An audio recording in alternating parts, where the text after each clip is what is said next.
ஓம் ஸ்ரீ சத்குரு சாய்நாதரின் திருவடிகள் போற்றி. Hi friends, இந்த நாள் உங்கள் அனைவருக்கும் ஆசீர்வாதம் மிக்க நாளாக அமைந்திட இறைவனை வேண்டி வீடியோவுக்குள் அழைக்கிறேன்.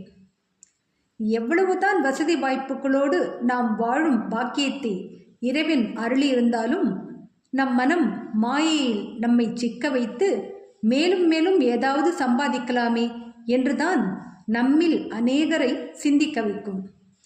இதே போன்ற சிந்தனைதான் அகமத் நகரை சேர்ந்த தாமு அண்ணாவின் வாழ்விலும் நடந்தது. அவர் பஞ்சு வியாபாரம் அல்லது தானிய வியாபாரம் மூலம் பெருத்த லாபம் அடையலாம் என்று பேராசையால் உந்தப்பட்டு பாபாவின் ஆலோசனையை நாடி வந்ததையும் முக்காலத்தையும் துல்லியமாக உணர்ந்த பாபா அவர் இருப்பதை வைத்தே நிறைவுடன் வாழ அறிவுறுத்தியதின் பேரில் தாமு அண்ணா அவருக்கு நேர இருந்த பெரும் நஷ்டத்தில் இருந்து காப்பாற்றப்பட்டதையும், மேலும் குழந்தை செல்வத்திற்காக ஏங்கி தவித்த அவருக்கு மாம்பழத்தை கொடுத்து அதை அவரும் அவர் இளைய மனைவியும் உண்ணும்படி செய்து 4 மகன்கள் மற்றும் 4 மகள்களை அருளி ஜோதிடத்தை பொய்யாக்கியதையும் ஸ்ரீ சாயி சச்சரிதம் 25வது அத்தியாயம் சென்ற வீடியோவில் கண்டோம். இந்த அத்தியாயத்தில் பக்தபந்த், ஹரிச்சந்திர பிதலே மற்றும் கோபால் ஆம்டேகர் ஆகியோரின் கதைகளைத்தான் தெரிந்து கொள்ளப் போகிறோம். வாங்க வீடியோவுக்குள் போகலாம். அத்தியாயம் 26. 1. பக்தபந்த். 2. ஹரிச்சந்திர பிதலே. 3. கோபால் ஆம்டேகர் ஆகியோரின் கதைகள். முன்னுரை. இப்பிரபஞ்சத்தில் நாம் காணும் யாவும் மாயையின் விளையாட்டே, கடவுளின் ஆக்கும் ஆற்றலே. இவைகள் உண்மையில் இருப்பவை அல்ல. உண்மையான பரபிரம்மே நிச்சயமாக இருக்கிறது. இருளின் காரணமாக ஒரு கயிற்றையோ ஒரு மாலையையோ பாம்பாக நாம் எண்ணிக்கொள்வதைப் போலவே புறத்தோற்றத்தை மட்டுமே காண்கிறோம். காணக்கூடிய பொருட்களிலெல்லாம் உள்ளுரைந்து கிடக்கும் மெய்ப்பொருளை நாம் காண்பதே இல்லை. நமது அறிவு கண்களை சத்குரு மட்டுமே திறந்து விடுகிறார். பொருட்களை அவைகளின் தோற்றத்தில் காணப்படுவது போல் பாராமல் உண்மையான ஒளியில் அவைகளை காணுமாறு நம்மை அவர் ஊக்குவிக்கிறார். எனவே நாம் சத்குருவை வணங்கி உண்மையான காட்சியை, அதாவது கடவுள் காட்சியை நமக்கு அருள வேண்டி நிற்போம். அந்தரங்க வழிபாடு. ஒரு நூதன வழிபாட்டை ஹேமந்த் நமக்கு கொடுத்திருக்கிறார். சத்குருவின் பாதாம்புயத்தை கழுவும் நன்னீராக நமது ஆனந்த கண்ணீரை உபயோகித்து பரிசுத்தமான அன்பு என்னும் சந்தனத்தை அவர் மேனியில் பூசிவிட்டு உண்மை நம்பிக்கை என்னும் உடையை அவர் மேனிக்கு உடுத்தி நமது 8 விதமான சாத்வீக உணர்ச்சிகள் என்னும் அஷ்ட கமலங்களையும் ஒருமை மனது என்னும் கனியையும் அவருக்கு சமர்ப்பிப்போம். பக்தி என்னும் நறுமண கரும்பொடியை அவர் தலைக்கு இட்டு பற்று என்னும் வேட்டியை கட்டிவிட்டு நமது தலையை அவர் பாதங்களில் வைப்போம். இத்தகைய எல்லா அணிமணிகளாலும் சத்குருவை அலங்கரித்துவிட்டு நமதனைத்தையும் அவரிடம் சமர்ப்பித்து விடுவோம். உஷ்ணத்தை போக்குவதற்கு பக்தி என்னும் சாமரம் கொண்டு வீசுவோம். இத்தகைய பேரானந்த வழிபாட்டுக்கு பின் அவரை இங்கனம் வேண்டுவோம். எங்களது புத்தியை திசை திருப்பி விடுங்கள். அந்தர்முகமாக செய்யுங்கள். நித்திய அனித்திய வஸ்துக்களை பகுத்துணரும் விவேகம், எல்லா உலகப் பொருட்களின் மீது பற்றின்மை ஆகியவைகளை எங்களுக்கு நல்கி ஆத்ம உணர்வை அடைய இவ்விதமாக எங்களை ஊக்குவியுங்கள். ஆன்மாவையும் உடலையும் உம்மிடம் ஒப்புவித்தோம். உடல் உணர்வு மற்றும் அகங்காரம். எங்களது கண்களை தங்களதாக்குங்கள். அதன் மூலம் நாங்கள் இன்பத் துன்பங்களையே உணராதிருப்போம். தங்கள் சங்கல்பத்தின்படி, விருப்பத்தின்படி எங்களது மனதையும் உடலையும் கட்டுப்படுத்துங்கள். தங்கள் பாதாம்புயத்தில் எங்களது மனம் ஆறுதல் பெறட்டும். இப்போது இந்த அத்தியாயத்தின் கதைகளுக்கு வருவோம். பக்தபந்த். மற்றொரு சத்குருவின் சீடரான பந்த் என்பவர் ஷீரடிக்கு வரும் நல்லதிர்ஷ்டம் பெற நேர்ந்தது. அவருக்கு ஷீரடிக்கு செல்லும் எண்ணமில்லை. ஆயின் மனிதன் ஒரு விதமாக எண்ண கடவுள் வேறொரு விதமாக செயல்படுத்துகிறார். அவர் ரயில் வண்டியில் பிரயாணம் செய்து கொண்டிருக்கும் போது ஷீரடிக்கு போய்கொண்டிருந்த தனது பல நண்பர்களையும் உறவினர்களையும் காண நேர்ந்தது. அவர்கள் எல்லோரும் அவரை உடன் அழைத்தனர். அவரால் இயலாதென்று சொல்ல முடியவில்லை. அவர்கள் எல்லோரும் பம்பாயில் இறங்கினர். பந்த் விராரில் இறங்கினார். பின்னர் ஷீரடி விஜயத்திற்காக தனது சத்குருவிடம் உத்தரவு பெற்றுக்கொண்டு செலவுக்கு ஏற்பாடுகள் எல்லாம் செய்த பின் அக்கோஷ்டியுடன் ஷீரடிக்கு புறப்பட்டார்.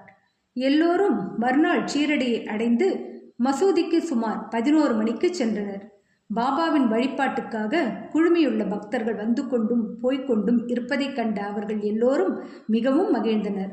ஆனால் பந்த் திடீரென்று வலிப்பு வந்து உணர்வின்றி கீழே சாய்ந்தார். அவர்கள் எல்லோரும் பீதி அடைந்தனர். எனினும் அவரை திரும்ப உணர்வுக்கு கொண்டு வர தங்களால் இயன்றதை செய்தனர். பாபாவின் அருளாலும் அவர் தலைமீது தெளிக்கப்பட்ட நீராலும் பிரக்ஞை வந்து அப்போதுதான் தூக்கத்திலிருந்து விழித்தவர் போல் எழுந்து உட்கார்ந்தார். மற்றொரு குருவின் சீடர் அவர் என்று அறிந்து கொண்ட சர்வாந்தர்யாமியான பாபா அஞ்சாமல் இருக்கும்படி அவருக்கு உறுதி கூறி அவரது சொந்த குருவின் மீதுள்ள நம்பிக்கையை உறுதிப்படுத்தி கீழ்கண்டவாறு அவரிடம் கூறினார். வருவது வரட்டும், விட்டுவிடாதே. உனது ஆதாரத்தையே குருவையே உறுதியாக பற்றி கொண்டு எப்போதும் நிதானத்துடனும் சதா காலமும் அவருடன் ஒன்றியும் இருப்பாய். இம்மொழிகளின் குறிப்பை பந்த் உடனே அறிந்து கொண்டார். இவ்விதமாக அவர் தமது சத்குருவை நினைவு கூர்ந்தார். பாபாவின் இந்த அன்பை அவர் தம் வாழ்நாளில் மறக்கவே இல்லை. ஹரிச்சந்திர பிதலே. பம்பாயில் ஹரிச்சந்திர பிதலே என்னும் பெயருள்ள மனிதர் ஒருவர் இருந்தார். காக்காய் வலிப்பால் அவதியுறும் ஒரு மகன் அவருக்கு இருந்தான். பல அலோபதி ஆயுர்வேத வைத்தியர்களிடம் காண்பித்தும் குணமேதும் ஏற்படவில்லை. ஒரே ஒரு வழிதான் பாக்கி இருந்தது, அதாவது ஞானிகளிடம் அடைக்கலம் புகுவது. தாஸ்கனு தமது மிகச்சிறந்த அற்புதமான கீர்த்தனைகளால் பம்பாய் ராஜதானி எங்கும் பாபாவின் புகழை பரவச் செய்தார் என்று அத்தியாயம் 15 முன்னரே குறிக்கப்பட்டுள்ளது. பிதலே இக்கீர்த்தனைகள் சிலவற்றை 1910 கேட்டார். அதிலிருந்தும் மற்றவர்கள் மூலமாகவும் பாபா தமது ஸ்பரிசத்தாலும் வெறும் பார்வையாலும் மட்டுமே அநேக தீர்க்க முடியாத வியாதிகளை குணப்படுத்தி இருப்பதாக அறிந்தார். அதனால் சாய்பாபாவை காண அவர் மனதில் ஆர்வம் எழுந்தது. எல்லா ஏற்பாடுகளையும் செய்து கொண்டு வெகுமதிகளையும் பழக்கூடைகளையும் எடுத்துக்கொண்டு பிதலே குடும்பத்துடன் ஷீரடிக்கு வந்து சேர்ந்தார். பின்னர் அவர்களுடன் மசூதிக்கு சென்று பாபாவின் முன் வீழ்ந்து நமஸ்கரித்து விட்டு தனது நோயாளி புதன்வரை பாபாவின் பாதங்களில் வைத்தார். பாபா அக்குழந்தையை கண்ட அத்தருணத்திலேயே ஒரு அசம்பாவிதம் நிகழ்ந்தது. கண்களை சுழற்றி கொண்டு அப்புதல்வன் உணர்வற்று கீழே விழுந்தான். அவனது வாய் நுரை தள்ளி உடம்பு முழுவதும் வியர்த்து கொட்டியது. உயிரை விட்டுவிட்டான் போல் தோன்றியது. இதை கண்டு பெற்றோர் மிகவும் படபடத்து உணர்ச்சி வசப்பட்டனர். பையனுக்கு அடிக்கடி வலிப்பு வருமாயினும் இந்த வலிப்பு நீண்டதாக தோன்றியது. தாயாரின் கண்களிலிருந்து கண்ணீர் பெருக்கெடுத்து அழத் தொடங்கிவிட்டாள்.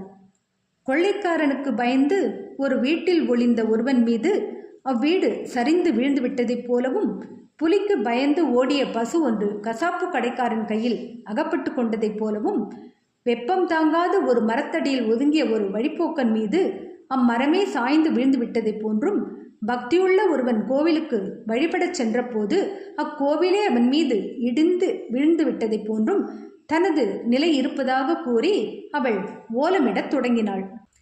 பின் பாபா அவளை நோக்கி, இம்மாதிரி ஓலமிடாதே, கொஞ்சம் பொறு, அமைதியாய் இரு, உன் இருப்பிடத்துக்கு இவனை எடுத்துச் செல், அரை மணி நேரத்தில் அவன் சுவாதீனத்துக்கு வருவான் என்று கூறி தேற்றினார். பாபா கூறியபடியே அவர்கள் செய்தனர். பாபாவின் மொழிகள் உண்மையானதை கண்டனர். பாதாவுக்கு எடுத்துச் செல்லப்பட்ட உடனேயே பையன் குணமடைந்தான். பிதலையின் குடும்பத்தவர் அனைவரும் மிகவும் ஆச்சரியம் அடைந்தனர். அவர்கள் ஐயம் அழிந்தது. பின் பிதலே தன் மனைவியுடன் பாபாவை காண வந்தார். அவர் முன் மிக பணிவாகவும் மரியாதையாகவும் வீழ்ந்து நமஸ்கரித்துவிட்டு பாபாவின் கால்களை பிடித்து விட்டவாறே மனதில் பாபாவின் உதவிக்கு நன்றி செலுத்தினார். பாபா புன்சிரிப்புடன், உமது எல்லா எண்ணங்களும் சந்தேகங்களும் கருத்துக்களும் இப்போது சாந்தப்படுத்தப்பட்டனவா? நம்பிக்கையும் பொறுமையும் உடையோரை ஹரி காப்பாற்றுகிறார். என்றார். பிதலே வசதியுள்ள பணக்கார மனிதர். பெரும் அளவில் அவர் இனிப்புகளை விநியோகித்து பாபாவுக்கு மிகச்சிறந்த பழங்களையும் வெற்றிலை பாக்கையும் அளித்தார். பிதலேயின் மனைவி மிகச்சிறந்த பண்புடையவள். எளிமை, அன்பு, நம்பிக்கை உடையவள். தூணுக்கு அருகில் அமர்ந்து கண்களில் ஆனந்த கண்ணீர் பொங்கி வழிய பாபாவையே உற்று பார்த்த வண்ணம் அமர்ந்திருப்பாள். அவளது நட்பும் அன்பும் உள்ள குணத்தைக் கண்டு பாபா மிகவும் சந்தோஷமடைந்தார். முழு மனத்தோடும் முழு ஆத்மாவோடும் தம்மிடம் சரணடைந்து வழிபடுவோர்பால் ஞானிகளும் கடவுளரும் சார்ந்திருக்கின்றனர் அன்றோ. பாபாவின் சன்னிதானத்தில் சில இன்பமான நாட்களை கழித்த பின்னர் அக்குடும்பத்தினர் புறப்படுவதற்கு பாபாவின் அனுமதியை பெற மசூதிக்கு வந்திருந்தனர். ஊதியையும் ஆசீர்வாதத்தையும் அவர்களுக்கு பாபா அளித்த பின்பு பிதலையை அருகே அழைத்தார். பாபு, நான் உனக்கு முன்பே 2 ரூபாய் கொடுத்திருக்கிறேன். இப்போது 3 ரூபாய் தருகிறேன். இதை உனது பூஜை அறையில் வைத்துக்கொள். நீ நன்மை அடைவாய் என்று கூறினார். இவைகளை பிரசாதமாக ஏற்றுக்கொண்டு மீண்டும் அவர் முன் வீழ்ந்து வணங்கிவிட்டு அவரது ஆசீர்வாதத்துக்காக வேண்டி நின்றார்.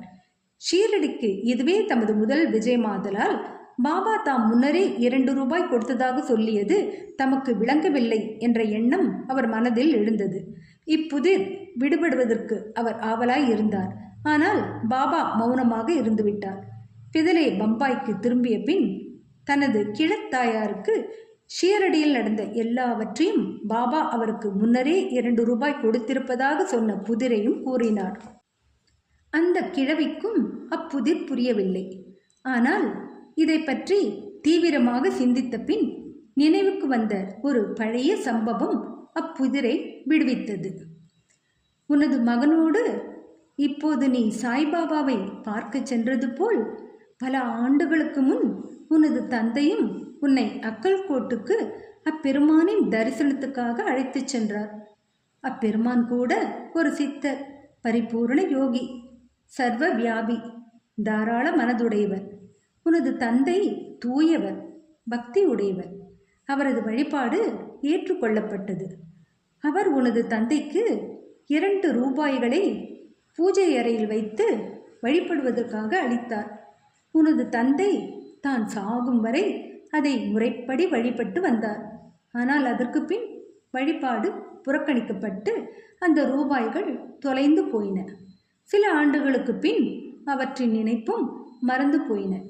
தற்போது நீ அதிர்ஷ்டசாலியாக இருந்ததால் சாய்பாபாவின் ரூபத்தில் அக்கல்கோட் மகாராஜ் உனது கடமைகள், வழிபாடு இவற்றை நினைவூட்டவும் அபாயங்களை அகற்றிவிடவும் தோன்றியிருக்கிறார். இனிமேலாவது ஜாக்கிரதையாக எல்லா ஐயங்களையும் கெட்ட எண்ணங்களையும் அகற்றிவிட்டு உனது மூதாதையர் வழி நின்று நன்றாக நடந்து கொள். குடும்ப தெய்வங்களையும் காசுகளையும் வணங்கி நன்றாக எடை போட்டு ஞானிகளின் ஆசிகளை பெருமை கொள். உனது பக்தி உணர்ச்சிக்கு சமர்த்த சாயி அன்புடன் புத்துணர்ச்சி ஊட்டியிருக்கிறார். உனது நன்மைக்காக அதை பயிர் செய்வாய் என்று கூறினாள். தாயாரின் இம்மொழிகளை கேட்டு பிதலே மிகவும் ஆச்சரியப்பட்டார். பாபாவின் சர்வ வியாபத்துவ தன்மையை அவர் அறிய தலைப்பட்டு அதில் உறுதியானார். பாபாவின் தரிசனத்தின் முக்கியத்துவத்தையும் அவர் அறிந்தார். அதிலிருந்து அவர் குணத்தை பற்றி சர்வ ஜாக்கிரதை உடையவரானார். ஆம்டேக்கர். புனேவைச் சேர்ந்த கோபால் நாராயண் ஆம்டேக்கர் என்பவர் பாபாவின் பக்தர். அவர் 10 ஆண்டுகளுக்கு தானே ஜில்லாவிலும் பின் ஜௌஹர் ஜில்லாவிலும் எக்ஸைஸ் டிபார்ட்மெண்ட்டில் பணியாற்றிய பிறகு ஓய்வு பெற்றார். வேறு ஒரு வேலை பெறுவதற்காக அவர் முயற்சித்தார். ஆனால் முடியவில்லை. மற்ற கேடுகளால் அவர் தாக்கப்பட்டு அவரது நிலை நாளுக்கு நாள் மோசமடைந்து கொண்டே வந்தது. இதே நிலைமையில் ஷீரடிக்கு ஒவ்வொரு ஆண்டும் சென்று தனது கவலைகளை பாபாவின் முன் சமர்ப்பிப்பதுமாக 7 ஆண்டுகள் கழித்தார். 1916 அவரது நிலைமை மோசமாகி ஷீரடியிலேயே தற்கொலை செய்து கொள்வது என தீர்மானித்தார். எனவே தன் மனைவியுடன் ஷீரடிக்கு வந்து 2 மாதங்கள் தங்கியிருந்தார். ஒரு நாள் தீக்ஷித் வாதாவின் முன்னால் உள்ள மாட்டு வண்டியில் அமர்ந்து கொண்டிருக்கும் போது பக்கத்தில் உள்ள ஒரு கிணற்றில் குதித்து தன் வாழ்க்கையை முடித்து கொள்ள அவர் தீர்மானித்து விட்டார். அவர் ஒரு மாதிரியாக எண்ண பாபா வேறொரு விதமாக நடப்பித்தார். இந்த இடத்துக்கு சில அடி தூரத்தில் இருந்த ஒரு ஹோட்டல் முதலாளியும் பாபாவின் அடியவருமான சகுன் என்பவர் வெளியே வந்து அவரிடம், அக்கல்கோட் மகாராஜின் இச்சரிதத்தை நீங்கள் எப்போதாவது படித்திருக்கிறீர்களா என்று கேட்டார். ஆம்டேக்கர் அவரிடம் இருந்த அந்நூலை வாங்கி படிக்கத் தொடங்கினார். எதேச்சையாக அல்லது தெய்வாதீனமாக கீழ்கண்ட ஒரு கதையை அவர் படிக்கத் தொடங்கினார். அக்கல்கோட் மகாராஜின் அடியவன் ஒருவன் தீர்க்கப்பட முடியாத ஒரு வியாதியால் மிகவும் அல்லலுற்று கொண்டிருந்தான். அந்த வேதனையை மேற்கொண்டு தாங்க முடியாமற் போகவே அவன் மனம் உடைந்து தனது தொல்லைகள் எல்லாம் ஒரு முடிவுக்கு கொண்டு வர ஒரு நாள் நள்ளிரவு கிணற்றில் குதித்து விட்டான். உடனே மகாராஜ் அங்கு வந்து அவனை தன் கரங்களாலேயே வெளியே எடுத்து, நல்லதோ கெட்டதோ உன் முந்தைய கர்மத்தின் பயனை நீ அடைந்தாக அனுபவித்தாக வேண்டும். அந்த அனுபவித்தல் பூரணமெய்தவில்லையானால் தற்கொலை உனக்கு உதவி அளிக்காது. மீண்டும் ஒரு பிறவி எடுத்து அக்கஷ்டத்தையே அடைய வேண்டும். எனவே உன்னை நீயே கொன்று கொள்வதற்கு பதிலாக ஏன் இன்னும் கொஞ்சம் கஷ்டப்பட்டு உழைத்து முந்தைய கர்மத்தின் பலன்களை எல்லாம் முழுவதுமாக தீர்த்துவிடக்கூடாது என்றார். இந்த பொருத்தமான தக்க சமயத்தில் கிடைத்த கதையை படித்துவிட்டு ஆம்டேக்கர் மிகவும் ஆச்சரியப்பட்டார். உள்ளம் உருகினார். பாபாவின் குறிப்பை இக்கதையின் மூலம் அவர் பெற்றிருக்காவிட்டால் அவர் உயிருடன் இருந்திருக்க மாட்டார். பாபாவின் சர்வ வியாபியத்துவத்தையும் தயாளத்தையும் கண்டு பாபா மேலுள்ள நம்பிக்கை அவருக்கு உறுதியாகி பாபாவின் பெரும் பக்தராகிவிட்டார். அவர் தந்தையார் அக்கல்கோட் மகாராஜின் பக்தராக இருந்தவர். சாய்பாபா அவரையும் அவர் தந்தையார் சென்ற அடிச்சுவட்டிலேயே சென்று அவரிடம் பக்தி பூண்டவராக தொடர்ந்திருக்கும்படி விரும்பினார். பின்னர் பாபாவின் ஆசீர்வாதம் பெற்றார். அவரின் எதிர்காலம் சிறப்புற தொடங்கியது. பின்னர் ஜோதிடம் படித்து அதில் திறமை பெற்று தனது செல்வத்தை பெருக்கினார். போதுமான பணத்தை சம்பாதிக்க அவரால் இயன்று தனது பிற்கால வாழ்வை சௌகரியமாகவும் வசதியாகவும் கழித்தார். ஸ்ரீ சாயியை பணிக. அனைவருக்கும் சாந்தி நிலவட்டும். அடுத்த வீடியோவில் விஷ்ணு சஹஸ்ரநாமம், ஸ்ரீமத் பாகவதம் ஆகியவற்றை கொடுத்து அனுகூலம் செய்வதையும், தீட்சத்தின் விட்டல் காட்சி, கீதா ரகசியம் போன்றவற்றை தெரிந்து கொள்ளப் போகிறோம். என்ன ஃப்ரெண்ட்ஸ், இந்த வீடியோ பிடிச்சிருந்தா லைக் பண்ணுங்கள், ஷேர் பண்ணுங்கள், சேனலை சப்ஸ்கிரைப் பண்ணுங்கள். எனக்கு இதுவரை சப்ஸ்கிரைப் பண்ணியுள்ள அனைவருக்கும் என்னுடைய மனமார்ந்த நன்றிகள். மீண்டும் அடுத்த வீடியோவில் சந்திக்கும் வரை உங்கள் அனைவருக்கும் நன்றி கூறி விடைபெறுகிறேன். வணக்கம்.